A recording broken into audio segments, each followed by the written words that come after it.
Assalamualaikum warahmatullahi wabarakatuh. Perkenalkan, nama saya Sri Yumita Kadir dengan NIM 13462.22082 dari kelas RMIKB semester 3 dari Prodi D3 Rekam Medis dan Informasi Kesehatan.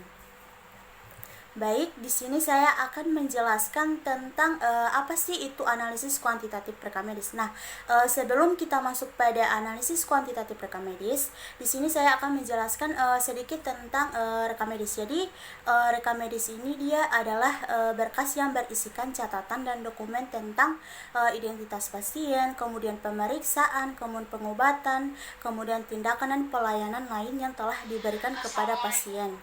Nah, berkas rekam medis ini juga yang dimaksud pada rekam medis ini di mana berisikan catatan dokter, kemudian dokter gigi dan atau tenaga kesehatan tertentu. Kemudian ada laporan hasil pemeriksaan penunjang, catatan observasi, kemudian ada pengobatan harian dan semua rekaman baik berupa foto, radiologi, gambar pencitraan, juga rekaman elektrodiagnostik. Nah, kemudian ada juga tentang analisis kuantitatif rekam medis.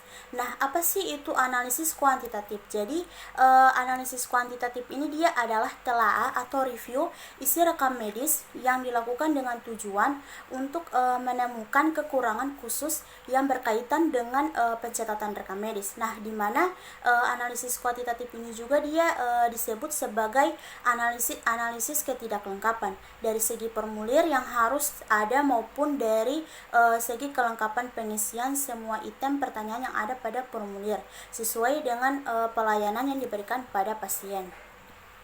Nah, selanjutnya ada tujuan dari analisis kuantitatif. Jadi, tujuan dari analisis kuantitatif ini dia terbagi menjadi 4. Yang pertama itu ada menentukan ada tidaknya kekurangan pelayanan pada pasien untuk segera dapat dikoreksi pada saat pasien masih dirawat guna. Nah, ini untuk menjamin efektivitas kegunaan isi rekam medis di kemudian hari. Kemudian yang kedua itu ada mengidentifikasi adanya bagian yang tidak lengkap. Nah, di mana dapat dikoreksi dengan adanya prosedur tertentu sehingga rekam medis ini dia menjadi lebih lengkap dan dapat dipakai untuk pelayanan pasien dan untuk melindungi dari kasus hukum memenuhi peraturan dan untuk analisa statistik yang akurat. Baik, selanjutnya di sini ada tujuan dari analisis kuantitatif. Jadi tujuan analisis kuantitatif ini yakni yang pertama ada menentukan ada tidaknya kekurangan pelayanan pada pasien. Nah, untuk segera dapat dikoreksi pada saat pasien masih dirawat guna menjamin efektivitas kegunaan isi rekam medis di kemudian hari. Kemudian yang kedua itu ada mengidentifikasi adanya bagian yang tidak lengkap. Nah, di mana dapat dikoreksi dengan adanya prosedur tertentu sehingga rekam medis ini menjadi lebih lengkap dan dapat dipakai untuk pelayanan pada pasien dan untuk melindungi dari kasus hukum memenuhi peraturan dan untuk analisis statistik yang akurat. Kemudian memenuhi kelengkapan rekam medis sesuai dengan peraturan yang ditetapkan, di mana jangka waktunya itu perizinan, kemudian akreditas, kemudian keperluan sertifikat lainnya. Nah, untuk mengetahui hal-hal yang berpotensi untuk membayar ganti rugi. Kemudian di sini ada analisis kuantitatif yang dilakukan oleh tenaga rekam medis yang tahu tentang yang pertama itu ada jenis formulir yang digunakan, kemudian yang kedua ada jenis formulir yang harus ada, kemudian yang ketiga orang yang berhak mengisi rekam medis, dan yang terakhir itu ada orang yang harus menganalisis tulisan. Nah, selanjutnya di sini ada analisis kuantitatif. Nah, analisis kuantitatif ini dia terbagi menjadi 4 review yaitu yang pertama ada review identifikasi, kemudian yang kedua ada review pelaporan penting, kemudian yang ketiga ada review autentikasi dan ada review pencatatan. Nah, review identifikasi pasien ini dia terdiri dari nama lengkap pasien, di mana nama pasien itu harus terdiri dari nama sendiri dan nama keluarga atau suami, ayah atau marga sebaiknya nama. Kemudian keluarga pasien dicantumkan di muka dan diikuti tanda koma dan nama sendiri. Kemudian ada nomor pasien. Jadi di nomor pasien ini dia diberlakukan sistem 6 digit dengan membubuhkan garis tanda penghubung pada setiap 2 digit, misal 1, 2, 3, 4, 5, dan 6. Kemudian ada alamat lengkap. Jadi di alamat lengkap ini dia alamat yang dihuni pasien setiap hari saat ini, tulis nama jalan, gang, nomor rumah, RT, RW, wilayah kota, dan kode pos. Kemudian ada usia. Di usia ini usia pasien saat ini yang diperoleh secara lisan dari pasien atau berdasarkan data identitas KTP. Kemudian ada orang yang dapat dihubungi, yaitu keluarga atau rekan terdekat yang sewaktu-waktu dapat dihubungi manakala pasien membutuhkan bantuan. Dan yang terakhir ada tanda tangan persetujuan. Jadi bila ada tindakan intervensi, setiap lembar rekam medis mencantumkan identitas pasien, misalnya terdiri dari nama pasien dan nomor rekam medisnya. Nah, bila ada lembaran yang tanpa identitas, harus direvisi untuk menentukan milik siapa lembaran tersebut. Nah, jika suatu formulir terdiri dari beberapa lembar, maka harus dicantumkan identitas pasien pada setiap lembarannya. Nah, jika suatu formulir ini juga memiliki format cetakan bolak-balik, maka harus dicantumkan identitas pasien pada masing-masing muka dari formulir tersebut. Nah, hal ini untuk menghindari hilangnya identitas pasien. Apabila formulir yang aslinya bolak-balik tersebut digandakan menjadi tidak bolak-balik. Dan identitas pasien pada lembar rekam medis ini juga dapat dilengkapi dengan nama, nomor rekam medis, tanggal lahir, umur, jenis kelamin, dan alamat lengkap.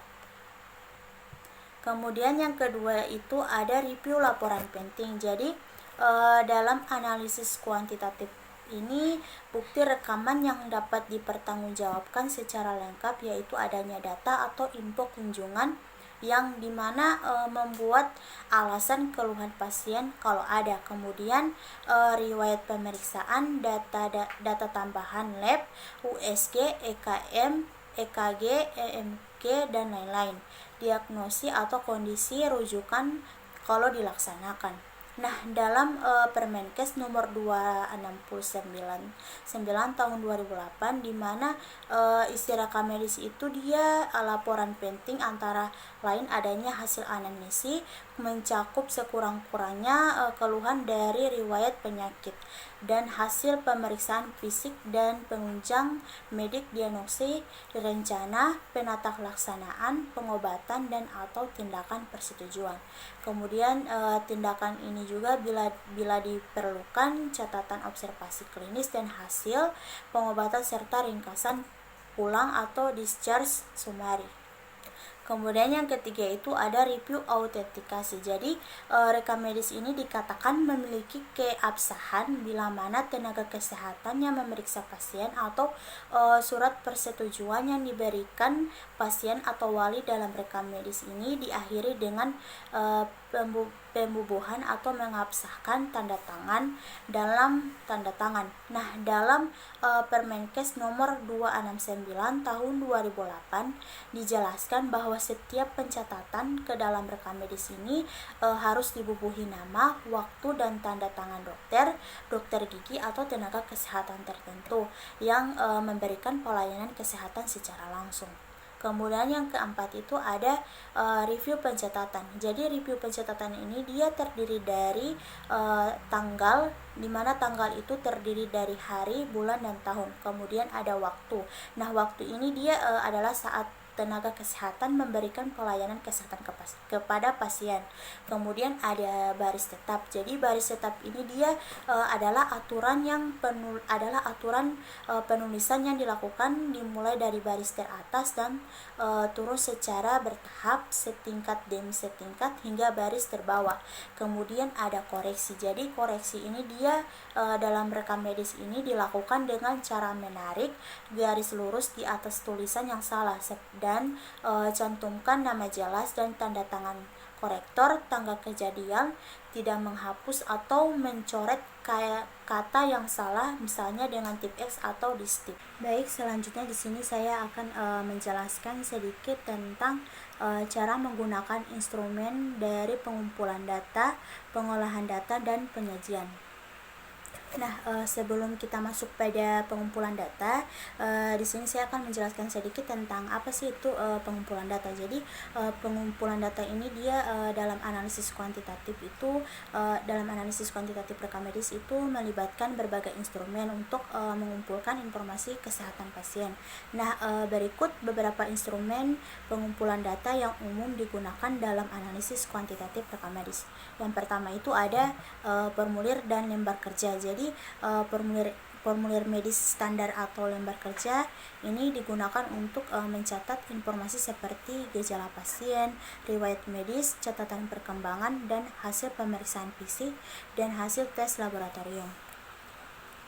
Kemudian yang kedua itu ada monitor vital. Jadi monitor vital ini dia alat seperti monitor tekanan darah, detektor detak jantung, termometer, dan pengukur oksigen dalam darah, digunakan untuk mengukur parameter vital pasien seperti tekanan darah, denyut nadi, suhu tubuh, dan tingkat oksigen dalam darah. Nah, kemudian yang ketiga itu ada peralatan laboratorium. Jadi, alat laboratorium seperti analisis darah, urinalisis, atau tes kimia darah yang digunakan untuk mengukur parameter medis yang relevan seperti kadar gula darah, kolesterol, atau fungsi organ. Kemudian yang keempat itu ada pencitraan medis. Jadi ini mencangkup pemindaian berbasis gambar seperti MRI atau magnetic resonance imaging atau CT computed tomografi, SENS, dan X-rays yang menghasilkan gambar medis yang digunakan untuk diagnosis dan pemantauan. Kemudian yang kelima itu ada alat elektrokardiografi atau EKG atau ECG yang digunakan untuk merekam aktivitas listrik jantung dan menghasilkan elektrokardiogram atau EKG atau ECG untuk mendiagnosis gangguan jantung. Kemudian yang keenam itu ada alat endoskop.